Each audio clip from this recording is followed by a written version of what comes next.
கிறிஸ்துவுக்குள் பிரியமானவர்களே, ஆண்டவராகிய இயேசு கிறிஸ்துவின் விலையேறப்பட்ட நாமத்தினாலே உங்களை வாழ்த்துகிறேன்.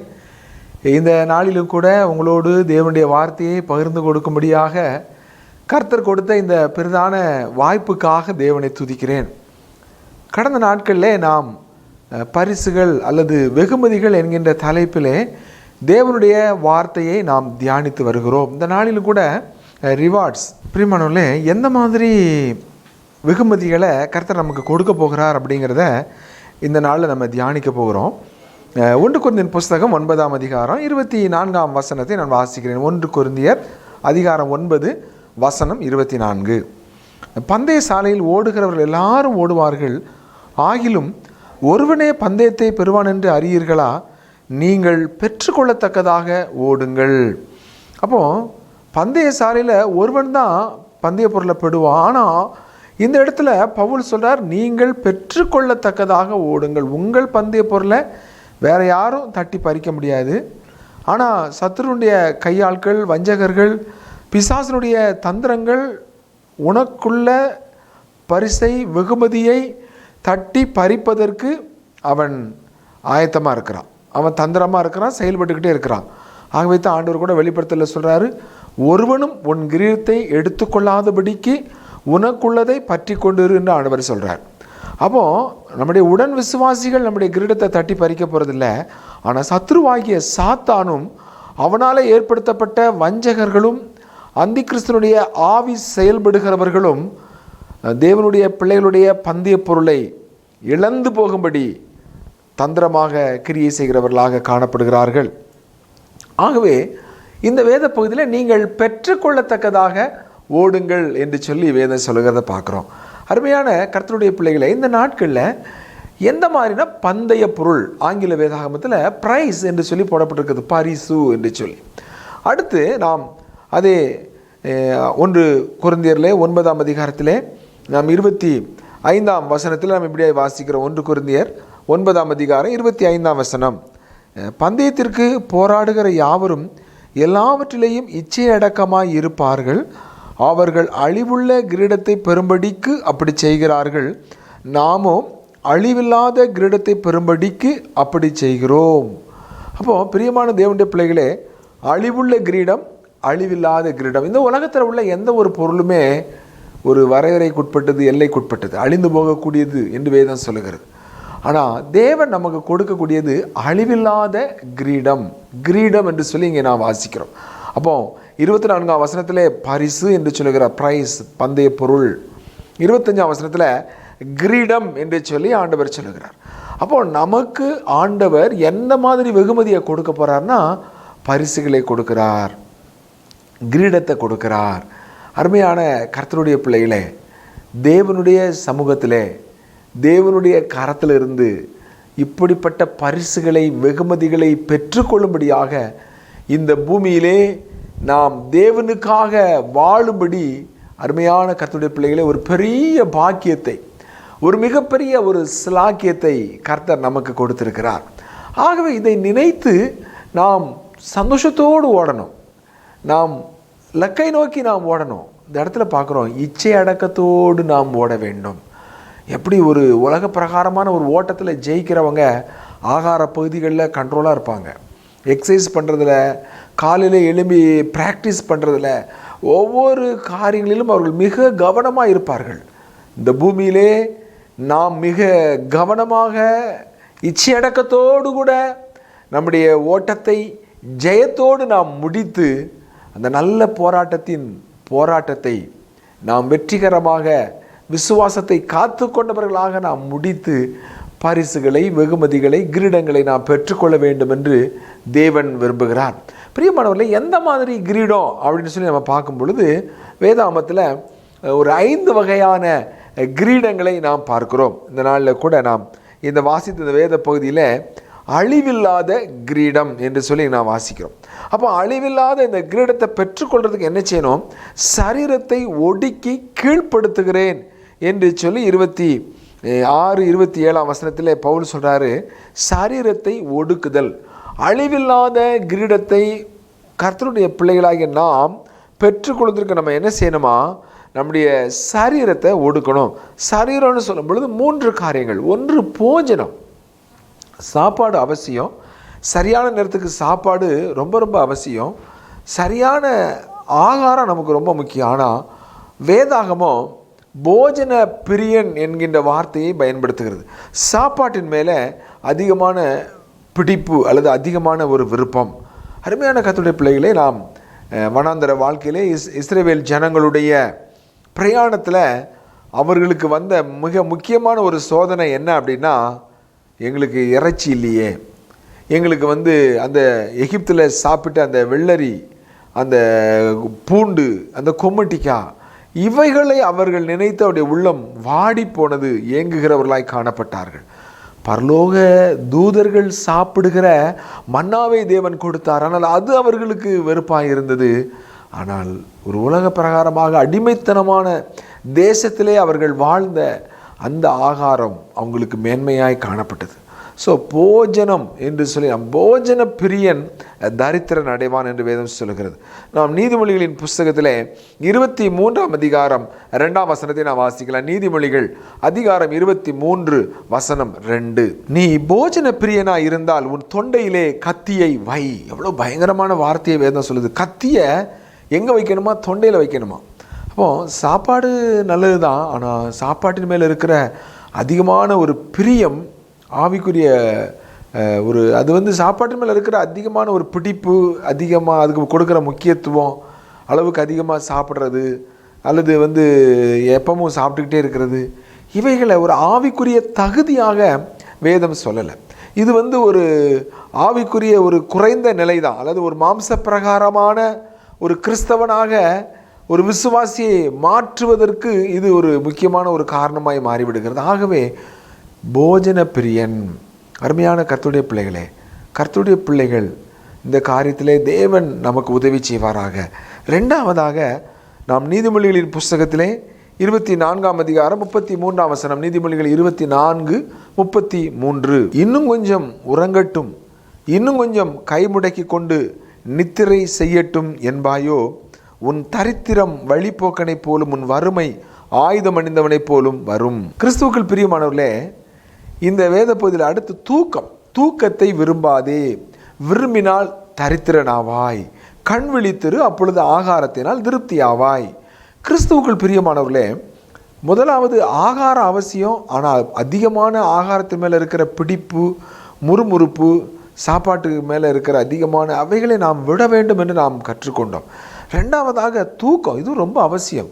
குறைந்தது ஒவ்வொரு வயதில் உள்ளவங்களுக்கும் இத்தனை மணி நேரம், 6 மணி நேரம், 8 மணி நேரம், 10 மணி நேரம்னு சொல்லி, சிறு பிள்ளைகளுக்கு 10 மணி நேரம், இப்படி தூக்கத்துக்கு இவ்வளவு முக்கியத்துவத்தை ஆண்டவர் கொடுத்து இரவை கூட நமக்கு ஒரு தூக்கத்துக்காக ஏற்படுத்தி வைத்திருக்கிறார். ஆனால் தூக்கத்தின் மேலே அதிகமான பிடிப்பு, ஜெபம் பண்ண விருப்பம் இல்லாமல் அல்லது அதிகாலையில் எழுந்து வேத வாசிக்காமல் ஜெபிக்காமல் தூக்கத்துக்கு கொடுக்குற முக்கியத்துவங்கள், அது கிறிஸ்தவ வாழ்க்கையை அல்லது கிறிஸ்தவ வாழ்க்கையை வீழ்ச்சிக்குள்ளாக கொண்டு போய்விடும். வேதாகமத்தில் தூங்கிட்டு இருந்த ஒரு சிம்சோனை பார்க்குறோம். தெலீலாளின் மடியில் போய் தூங்கின சிம்சோன் இல்லையா? ஜெபிக்க வேண்டிய வேளையிலே 1 மணி நேரமாவது என்னோட விழித்திருங்கன்னு சொல்லும் பொழுது கெத்செமனேயிலே ஆண்டவர் கண்ணீரோட இரத்த சிந்த ஜெபித்து கொண்டிருக்கும் போது தூங்கி கொண்டிருந்த பேதுருவை பார்க்கிறோம். இன்னும் தர்சீசுக்கு போகிற கப்பலில் ஏறி அடித்தட்டில் போய் சுகமாய் தூங்கின யோனாவை பார்க்கிறோம். ஆக தேவன் நினிவேக்கு போக சொல்கிறாரு, இவன் கீழ்ப்படியாமல் போகிற யோனாவினுடைய தூக்கம். அப்போ தூக்கம் பின்வாங்கி போனவர்களுடைய வாழ்க்கையோடு கூட சம்பந்தப்பட்ட ஒரு காரியமாக தூக்கத்தை வேதாகமத்தில் நாம் பார்க்கிறோம். ஆகவே அழிவில்லாத கிரீடத்தை பெறுவதற்கு சரீர இச்சை அடக்கத்தோடு ஓட வேண்டும் என்று வேதம் சொல்லுகிறது. ஆகவே நாம் இப்படிப்பட்ட தூக்கங்களை, போஜன விருப்பங்களை நாம் நம்முடைய கட்டுப்பாட்டுக்குள்ளே வைத்து நாம் ஓட வேண்டியது அவசியமாக இருக்கிறது. 3ஆவதாக மத்தேயு எழுதின சுவிசேஷத்தில் 18ஆம் அதிகாரம் 8-9 வசனங்களை நான் வாசிக்கலாம். மத்தேயு 18 வசனம் 8-9. உன் கையாவது உன் காலாவது உனக்கு இடரல் உண்டாக்கினால் அதை தரித்து எறிந்து போடு. நீ 2 கையுடையவனாய் அல்லது 2 காலுடையவனாய் நித்திய அக்னியிலே தள்ளப்படுவதை பார்க்கிலும் சப்பானியாய் அல்லது ஊனனாய் நித்திய ஜீவனுக்குள் பிரவேசிப்பது உனக்கு நலமாயிருக்கும். கிறிஸ்துவுக்குள் பிரியமானவர்களே, இந்த இடத்துல பார்க்குறோம் எந்த அளவுக்கு ஒரு பயங்கரமான ஒரு வசனமாக இந்த வசனம் வேதாமத்திலே ரொம்ப ஒரு பயங்கரமான ஒரு வசனம் அப்படின்னு சொன்னால் நம்ம இந்த வேத பகுதியை நம்ம சுட்டி காட்ட முடியும். பாருங்கள், இந்த வேத பகுதியில் ஒரு பரலோக ராஜ்யத்துக்குள்ளே போவதற்கு உன்னை தடை செய்யக்கூடிய ஒரு பாவமான வாழ்க்கைக்கோ அல்லது உன்னை இழுத்து கீழே தள்ளக்கூடிய ஒரு காரியத்துக்கோ உன்னுடைய கையோ கண்ணோ காலோ இடையூறாக அல்லது காரணமாக காணப்படுமானால் தரித்து எரிந்து போடு என்று இந்த வேதம் சொல்லுகிறது. அப்போ இச்சையான காரியங்களுக்கு நம்மை உட்படுத்துகிற நம்முடைய அவயவங்கள், பாவமான காரியங்களுக்கு நம்மை கீழே தள்ளுகிற நம்முடைய அவயவங்களை குறித்து நாம் எச்சரிக்கையாய் நாம் விழிப்பாய் இருந்து அதை நாம் ஒடுக்கி கீழ்ப்படுத்த வேண்டும் என்று நாம் வாசிக்கிறோம். மற்றவர்களுக்கு பிரசங்கம் பண்ணுகிற நான் தானே ஆகாதவனாய் போகாதபடிக்கு என்னுடைய சரீரத்தை ஒடுக்கி கீழ்ப்படுத்துகிறேன். நம்முடைய சரீரத்தை கட்டுப்பாட்டுகளே கொண்டு வர வேண்டியது அவசியம். இந்த கை இடல் உண்டாக்காது, இது எது பாவம் செய்வதற்கு விரைந்து ஓடுகிற கையா, அதை நாம் தரித்து போடு என்று சொன்னால் அதை உன்னுடைய கட்டுப்பாட்டுகளே கொண்டு வா. இந்த கால் பாவமான காரியத்துக்கு விரைந்து ஓடுகிறது, அவனுடைய சிந்தை உன்னுடைய இருதயம் பாவம் செய்வதற்கு விரைந்து ஓடுகிறதா, அதை உன்னுடைய அடக்கி ஒடுக்கி கீழ்ப்படுத்த வேண்டும். அதற்குத்தான் தேவ ஆவியானவரை ஆண்டவர் நமக்கு கொடுத்திருக்கிறார். அதற்குத்தான் தேவன் வேத வசனத்தை நமக்கு கொடுத்திருக்கிறார். அதற்குத்தான் சபை ஐக்கியத்தை கொடுத்திருக்கிறார். சக விசுவாசிகளை அவர் கொடுத்திருக்கிறார். விசுவாசிகளுடைய ஐக்கியம் எப்போ இல்லையோ அன்றைக்கு ஆவிக்குரிய வீழ்ச்சி வந்துவிடும். விசுவாசியுடைய ஐக்கியம் எப்போ குறைபடுகிறதோ அப்பொழுது உலகத்தோடு உள்ள சிநேகம் கூடி போய்விடும். ஆக ஒடுக்கி கீழ்ப்படுத்துதல் நம்முடைய இச்சைகளை, நம்முடைய அவயவங்களை. பிரியமான தேவனுடைய பிள்ளைகளே, அழிவில்லாத கிரீடத்தை பெற்றுக்கொள்வதற்கு முதலாவது செய்ய வேண்டிய காரியம் சாப்பாட்டு காரியங்களிலே, தூக்கத்துக்கு அடுத்த காரியங்களிலே, சரீர இச்சைகளை ஒடுக்கி கீழ்ப்படுத்துகிற காரியங்களிலே நாம் வெற்றி உள்ளவர்களாய் காணப்படும் பொழுது அழிவில்லாத கிரீடத்தை கர்த்தர் நமக்கு கொடுக்கிறவராய் இருக்கிறார். இரண்டாவதாக மகிழ்ச்சியின் கிரீடம். 1 தெசலோனிக்கரின் புஸ்தகம் 2ஆம் அதிகாரம் 19-20 வசனங்களை நாம் வாசிக்கலாம். 1 தெசலோனிக்கேயர் 2ஆம் அதிகாரம் 19-20 வசனங்கள். எங்களுக்கு நம்பிக்கையும் சந்தோஷமும் மகிழ்ச்சியின் கிரீடவுமாய் இருப்பவர்கள் யார்? நம்முடைய கர்த்தராகிய இயேசு கிறிஸ்து வரும்போது அவருடைய சன்னிதானத்திலே நீங்கள் அல்லவா அப்படி இருப்பீர்கள். நீங்களே எங்களுக்கு மகிமையும் சந்தோஷவுமாய் இருக்கிறீர்கள். அருமையான கர்த்தருடைய பிள்ளைகளே, இந்த வேத பகுதியிலே நாம் மகிழ்ச்சியின் கிரீடம் என்று சொல்லி நாம் வாசிக்கிறோம். யாருக்கு இந்த மகிழ்ச்சியின் கிரீடம்? ஆத்துமாக்களை தேவனுக்காக ஆதாயம் பண்ணுகிறவர்கள், கிறிஸ்துவுக்காக ஜனங்களை ஆதாயம் பண்ணுகிறவர்கள். பவுல் இந்த இடத்துல தெசலோனிக்கே சபையை பார்த்து சொல்றார், எங்களுக்கு நம்பிக்கையும் சந்தோஷமும் மகிழ்ச்சியின் கிரீடவுமாய் இருப்பவர்கள் யார்? அப்போ ஒரு சபையிலே ஆத்துமாக்கள் பெருகி இருப்பது ஒரு மேய்ப்பனுக்கு அதிகமான மகிழ்ச்சியை சந்தோஷத்தை உண்டு பண்ணும். அவர்கள் கிறிஸ்துவுக்கு ஏற்ற சீஷர்களாக உருவாக்கப்பட்டு அவர்கள் தேவனுக்கென்று அர்ப்பணிக்கப்படுகிறவர்களாக காணப்படும் பொழுது கர்த்தராகிய இயேசு கிறிஸ்து வரும் அவங்க கோதுமை மணியாக இருக்கணும். ஏதோ உலக ஆசீர்வாதத்துக்காக வருகிறவர்களாக இல்லையா, ஏதோ தேவன் ஏதோ நன்மையை பெற்றுக்கொள்ளும்படி வருகிற ஒரு கூட்டமாக இருந்துடக்கூடாது. எல்லாத்துக்கும் மேலே சபைக்குள்ளே ரொம்ப ஆவிக்குரியவங்களாக இருந்துட்டு வெளியே போய் மாம்சத்தின்படி நடக்கிறவர்களாக மாய்மாலக்காரர்களாக இல்லையா, அப்படிப்பட்ட ஒரு கூட்டமாக இருந்துடக்கூடாது. தேவனுக்காக உண்மையாய் உத்தமமாய் நிற்கக்கூடிய ஒரு உத்தமமான ஒரு கூட்டத்தை தேவனுக்காய் ஆதாயப்படுத்துகின்ற பொழுது கர்த்தராகிய இயேசு கிறிஸ்து வரும் பொழுது அவர்கள் நமக்கு நம்பிக்கை, சந்தோஷம், மகிழ்ச்சியின் கிரீடம்.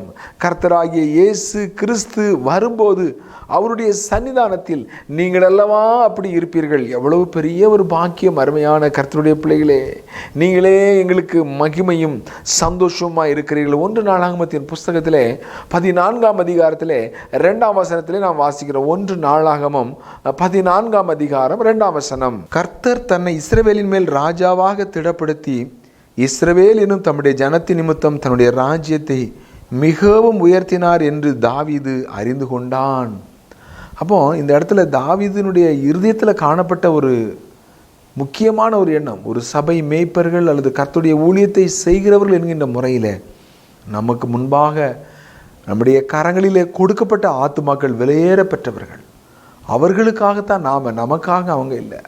அவர்களுக்காகத்தான் தேவன் நம்மை சபையிலே வைத்திருக்கிறார். நீங்கள் நிலைத்திருந்தால் நாங்கள் பிழைத்திருப்போம். பிரியமான தேவனுடைய பிள்ளைகளே, இஸ்ரவேல் தம்முடைய ஜனத்தின் நிமித்தம், இஸ்ரவேல் என்னும் தம்முடைய ஜனத்தின் நிமித்தம் தன்னுடைய ராஜ்யத்தை மிகவும் உயர்த்தினார் என்று தாவீது அறிந்து கொண்டான். சபையில் இருக்கிற ஒவ்வொரு விசுவாசிகளும் வெளியேறப்பட்டவர்கள். சபையில் இருக்கிற ஒவ்வொரு விசுவாசிகளும் முக்கியமானவர்கள். அவர்கள் நிமித்தமே தேவன் தன்னை இஸ்ரவேலிலே ராஜாவாக உயர்த்தினார் என்பதை தாவீது அறிந்திருந்தபடினால் என்னாலும் மக்களுடைய நன்மையை தேடுகிறோம். அந்த ஜனங்களுடைய முன்னேற்றத்துக்காக, அவருடைய ஆவிக்குரிய வளர்ச்சிக்காக ஜெபிக்கிறவர்களாக, உழைக்கிறவர்களாக காணப்பட வேண்டும். அவங்க நமக்கு என்ன தருவாங்க, அவங்களிடத்துலேருந்து என்ன ஆதாயம் கிடைக்கும் என்கின்றதான ஒரு மாம்ச பிரகாரமான ஒரு ஊழியத்தை செய்வதற்கு தேவன் நம்மை அழைக்கலை. அவர்களுக்காக, உங்கள் ஆத்துமாக்களுக்காக செலவு பண்ணவும் செலவு பண்ணப்படவும் விரும்புகிறேன். உங்களால் குறைவாக அன்பு கூறப்பட்டாலும் பாருங்கள், அவங்க நம்மளை அன்பு முறுக்கிறவங்களா இருக்கலாம், நம்மளை குற்றம் சாட்டுறவங்களா இருக்கலாம், நம்மளுக்கு விலகி நிற்கிறவங்களா இருக்கலாம். ஆனால் அவர்களுக்காக ஜீவனையும் கொடுக்க, நல்ல மேய்ப்பன் தன் ஆடுகளுக்காக ஜீவனை கொடுக்கிறான். அவர்கள்தான் முக்கியம். ஆத்துமாக்களுக்காக அர்ப்பணிக்கின்ற ஒரு வாழ்க்கையை தேவன் எதிர்பார்க்கிறார். அப்படியே நாம் அவர்களுக்காக அர்ப்பணித்து அவர்களை கிறிஸ்து இயேசுக்குள்ளே எந்த மனுஷனையும் தேறினவனாக நிறுத்தும்படிக்கு நாம் அவரையே அறிவித்து அவருடைய நாமத்தை மகிமைப்படுத்துகிறவர்களாய் காணப்பட வேண்டும். இப்படி நாம் பிரயாசப்படுகின்ற பொழுது அந்த ஆத்துமாக்கள் நமக்கு மகிழ்ச்சியின் கிரீடங்களாய் காணப்படுவார்கள்.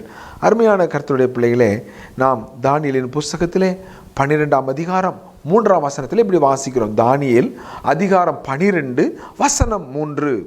ஞானவான்கள் ஆகாய மண்டலத்தின் ஒளியைப் போலவும் அநேகரை நீதிக்கு உட்படுத்துகிறவர்கள் நட்சத்திரங்களைப் போலவும் என்னென்றைக்கும் உள்ள சதா காலங்களிலும் பிரகாசிப்பார்கள்.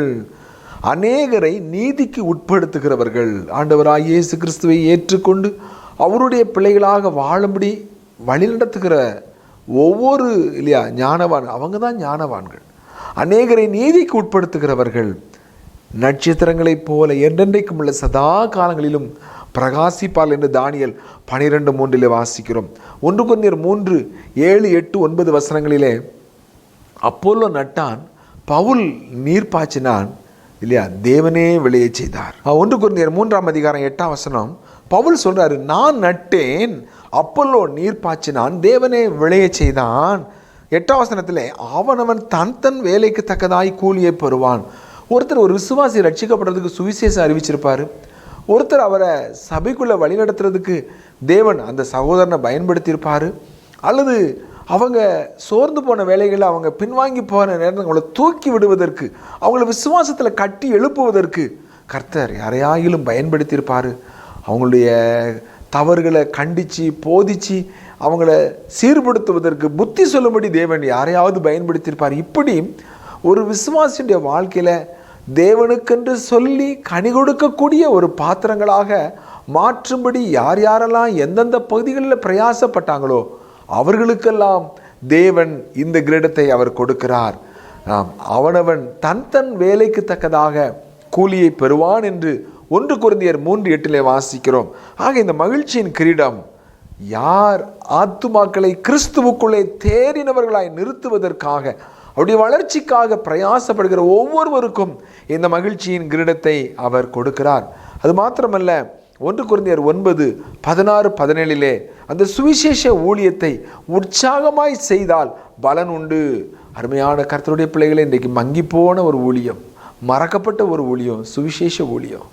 ஆத்ம பாரம் இல்லாமல் இன்றைக்கு குளிர்ந்து போன ஒரு நிலைமையில் சபை காணப்படுகிறது என்பதற்கு முக்கியமான காரணம் இந்த சுவிசேஷ ஊழியத்திலே ஆர்வம் இல்லாது. எப்போ ஒரு சபை குளிர்ந்த சபையாய், ஒரு செத்த சபையாய் மாறுகிறதுனா, எப்போ சுவிசேஷ ஊழியம் செய்வதற்கு அந்த சபையிலே ஆத்துமாக்கள் ஆயத்தமாக இல்லையோ, ஆத்தும பாரத்தோடு இல்லையோ, அப்பொழுது அந்த சபை குளிர்ந்து போன ஒரு சபையாக, மரித்து போன ஒரு சபையாக இருக்கிறது என்று ஒரு பரிசுத்தவான் எழுதுகிறார்.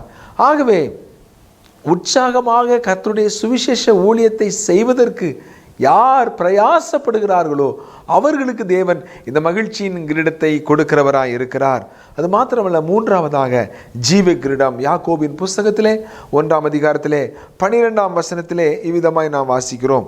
யாக்கோபு 1ஆம் அதிகாரம் 12ஆம் வசனம், சோதனையை சகிக்கிற மனுஷன் பாக்கியவான், அவன் உத்தமன் என்று விளங்கின பின்பு கர்த்தர் தம்மிடத்தில் அன்பு கூறுகிறவர்களுக்கு வாக்குத்தத்தம் பண்ணின ஜீவ கிரீடத்தை பெறுவான். அப்போ ஜீவ கிரீடம் யாருக்கு? ஜீவ கிரீடம் சோதனையை சகிக்கிறவர்கள். அந்த சோதனையில் மறுதலிக்காம, விழுந்து போகாம, பின்வாங்கி போகாம, உத்தமன் அந்த சோதனையில் தேவனுக்காக நின்று ஜெயமெடுக்கிறவர்கள், அவர்களுக்கு இந்த ஜீவ கிரீடம். அப்போ சோதனை நமக்கு ஒரு பரீட்சையை போல வருகிறது. அது நம்முடைய விசுவாசத்தை சோதிக்கிறது, நம்முடைய ஆவிக்குரிய தரத்தை சோதிக்கிறது, நம்முடைய ஆவிக்குரிய வளர்ச்சியை சோதிக்கிறது. எல்லாவற்றுக்கும் மேலாக நமக்கு எப்படிப்பட்ட பரிசு வெகுமதி கிடைக்கப் போகிறது என்பதை அந்த சோதனை நமக்கு நிர்ணயிக்கிறதா இருக்கிறது. அருமையான சகோதரனே, சகோதரியே, சோதனையான வேளைகளிலே தேவனுக்காக உண்மையாய் உத்தமமாய் நின்று ஜீவ கிரீடத்தை பெற்றுக்கொள்ளும்படி அவன் உத்தமன் என்று விளங்கின பின்பு கர்த்தர் தம்மிடத்தில் அன்பு கூறுகிறவர்களுக்கு தாம் வாக்குத்தத்தம் பண்ணின ஜீவ கிரீடத்தை அவர் அளிக்கிறவராய் இருக்கிறார். ஆக சோதனையிலே அவிசுவாசப்பட வேண்டாம், சோர்ந்து போக வேண்டாம், முறுமுறுக்க வேண்டாம், ஐயோ எனக்கு தான் அதிகமான சோதனை என்று சொல்லி பின்வாங்கி போக வேண்டாம். மாறாக சோதனையை சகித்து உத்தமன், தேவன் எதிர்பார்க்கிற அந்த தகுதியை வெளிப்படுத்தி ஜீவ கிரீடத்தை பெற்றுக்கொள்ள கர்த்தர் உங்களுக்கு உதவி செய்வாராக. நான் வெளிப்படுத்தல் 2ஆம் அதிகாரம் 10ஆம் வசனத்தில் கூட இதை வாசிக்கிற. வெளிப்படுத்தல் 2:10, நீ படப்போகிற பாடுகளை குறித்து எவ்வளவும் பயப்படாது, இதோ நீங்கள் சோதிக்கப்படும் பொருட்டாக பிசாசானவன் உங்களில் சிலரை காவலில் போடுவான், 10 நாள் உபத்திரவப்படுவீர்கள், ஆகிலும் நீ மரண பரியந்தம் உண்மையாயிரு, அப்பொழுது ஜீவ கிரீடத்தை உனக்கு தருவேன். கர்த்தரை மறுதலிக்காம, எந்த விதத்திலும் கர்த்தர் நம்ம காட்டி கொடுக்காம, மறித்தாலும் பரவாயில்லை, ஆண்டவருக்கு உண்மையாக இருப்பேன்னு சொல்லி நாம் நிற்கின்ற பொழுது தேவன் நமக்கு ஜீவ கிரீடத்தை கொடுக்கிறவராய் இருக்கிறார். 4ஆவதாக நீதியின் கிரீடம். 2 தீமோத்தேயின் புஸ்தகம் 4ஆம் அதிகாரம் 8ஆம் வசனம். இந்த நீதியின் கிரீடத்தை குறித்து நான் வாசிக்கலாம். 2 தீமோத்தேயு 4:8, இது முதல் நீதியின் கிரீடம் எனக்காக வைக்கப்பட்டிருக்கிறது, நீதியுள்ள நியாயாதிபதியாகிய கர்த்தர் அந்நாளில் அதை எனக்கு தந்தருளுவார், எனக்கு மாத்திரமல்ல அவர் பிரசன்னமாகுதலை விரும்பும் யாவருக்கும் அதை தந்தருளுவார். அருமையான கர்த்தருடைய பிள்ளைகள், இந்த நீதியின் கிரீடம் ஆண்டவராய் இயேசு கிறிஸ்துவினுடைய வருகையை எதிர்பார்த்து வாஞ்சிக்கிற ஒவ்வொருவருக்கும், அவருடைய பிரசன்னமாகுதலை விரும்புகிற ஒவ்வொருவருக்கும் நீதியின் கிரீடம் கொடுக்கப்பட இருக்கிறது. இந்த நாளில் இந்த வார்த்தையை கேட்டுக்கொண்டிருக்க அருமையான கர்த்தருடைய பிள்ளைகளே, இந்த உலகத்தில் உங்களுடைய வாஞ்சை என்ன, உங்களுடைய தாகம் என்ன, உங்களுடைய எதிர்பார்ப்பு என்ன? ஆண்டவர் எப்பொழுது வருவார்? ஆண்டவராக இயேசு கிறிஸ்துவோடு கூட அந்த நித்திய ராஜ்யத்துக்குள் பிரவேசிக்கின்ற சிலாக்கியம் பூர்ணமாக எனக்கு கிடைக்க வேண்டும் என்று சொல்லி வாஞ்சித்து அதை எதிர்பார்த்து காத்திருக்கிறவர்களாய் நீங்கள் காணப்படுவீர்களானால் தேவன் உங்களுக்கு நீதியின் கிரீடத்தை கொடுக்கிறவராய் இருக்கிறார். ஆகவே ஆண்டவராக இயேசு கிறிஸ்துவினுடைய வருகையை விரும்புகிறவர்கள், அதை நேசிக்கிறவர்கள், அதை எதிர்பார்த்து வாஞ்சிக்கிறவர்களுக்கு, காத்திருக்கிறவர்களுக்கு நீதியின் கிரீடத்தை கர்த்தர் கொடுக்கிறவராய் இருக்கிறார். கடைசியாக மகிமையின் கிரீடம். 1 பேதுருவின் புஸ்தகத்திலே 5ஆம் அதிகாரத்திலே 2 முதல் 4 வசனங்களிலே நாம் இந்த மகிமையின் கிரீடத்தை பற்றி நாம் வாசிக்கிறோம். 1 பேதுரு அதிகாரம் 5 வசனங்கள் 2 முதல் 4. உங்களிடத்தில் உள்ள தேவனுடைய மந்தையை நீங்கள் மேய்த்து கட்டாயமாய் அல்ல, மனப்பூர்வமாயும் அவலட்சணமான ஆதாயத்திற்காக அல்ல, உற்சாக மனதோடும் சுதந்திரத்தை இருமாப்பாய் ஆளுகிறவர்களாக அல்ல, மந்தைக்கு மாதிரிகளாகவும் கண்காணிப்பு செய்யுங்கள். அப்படி செய்தால் பிரதான மேய்ப்பர் வெளிப்படும் போது மகிமையுள்ள வாடாத கிரீடத்தை பெறுவீர்கள். ஆக அருமையான தேவனுடைய பிள்ளைகளே, இந்த மகிமையின் கிரீடம் யாருக்கு அப்படின்னு சொல்லி நம்ம பார்க்கும் பொழுது, இந்த மகிமையின் கிரீடம் மந்தையை மேய்க்கிறவர்களுக்கு, இந்த மந்தையை உற்சாகமாய் மேய்க்கிறவர்கள், கட்டாயமாய் அல்ல, மனப்பூர்வமாய் மேய்க்கிற, அவலட்சணமான ஆதாயத்திற்காக அல்ல, உற்சாக மனதோடு கொடுக்கப்பட்ட விசுவாசிகளை இருமாப்பாய் ஆளுகிறவர்களாய் அல்ல, மந்தைக்கு மாதிரிகளாக. ஆண்டவரே, இந்த சபையிலே தேவன் அதிகாரத்தை கொடுத்திருக்கிறார். ஊழியம் செய்யக்கூடிய ஒவ்வொருவருக்கும் ஒரு ஆவிக்குரிய அதிகாரத்தை கொடுத்திருக்கிறார். ஆனால் இடித்து போட அல்ல, ஊன்ற கட்டவே தேவன் அந்த அதிகாரத்தை கொடுத்துருக்கிறார். இருமாப்பாய் ஆளுகிறதற்கு அந்த அதிகாரத்தை கர்த்தர் கொடுக்கல. அவங்களுடைய கால்களை கழுவுவதற்கும் அவர்களுக்கு ஒரு பணிவிடைக்காரனாக வேலை செய்யும்படி தாழ்மையின் சிந்தையோடு அவர்களுக்கு ஊழியம் செய்யும்படியாகவே தேவன் நம்மை கொடுத்திருக்கிறார். எப்படி சீஷருடைய கால்களை கழுவி அதை வெளிப்படுத்தினார், அதே நேரத்தில் அவங்க தவறு செய்த பொழுது கடிந்து கொண்டார். எனக்கு பின்னாக போ சாத்தானே என்று கண்டிக்கிறவராய் காணப்பட்டார். ஆனால் அவர் எவ்விதமான முன்மாதிரி ஆண்டவராய் இயேசு கிறிஸ்து. பிரியமான தேவனுடைய பிள்ளைகளே, அங்கே இருக்கிற எல்லாரை விட தான் ஒரு சிறியவன். அவங்க இருக்கிற எல்லாருக்கும் யார் பெரியவன் அப்படின்னா, ஆண்டவர் சொன்னார், உங்களில் ஒருவன் முதன்மையாக இருக்க விரும்பினா நம்ம எல்லாருக்கும் அவன் பணிவிடைக்காரனாக இருக்க வேண்டும். ஆகவே அங்கே இருக்கிற எல்லா சீசர்களை விட நான் கடையானவன், நான் மிகவும் குறைவானவன், நான் தான் இங்கே இருக்கிறதுல மிக சிறியவன் அப்படிங்கிறத அவர் வெளிப்படுத்த அந்த கால்களை கழுவினார் என்று நாம் வாசிக்கிறோம். மந்தையை எப்படி மேய்க்க வேண்டும், கட்டாயமாய் அல்ல, உலக பிரகாரமான ஆதாயத்திற்காக அல்ல, இருமாப்பாய் அல்ல, விசுவாசிகளுக்கு முன்பாக தம்முடைய சொந்த இரத்தத்தினாலே சம்பாதித்த அந்த கர்த்தருடைய பிள்ளைகளை குறித்து நாம் கணக்கு கொடுக்க வேண்டும். நாம் அவர்களுக்கு உக்ரான கணக்கை நாம் ஒப்புவிக்க வேண்டும்.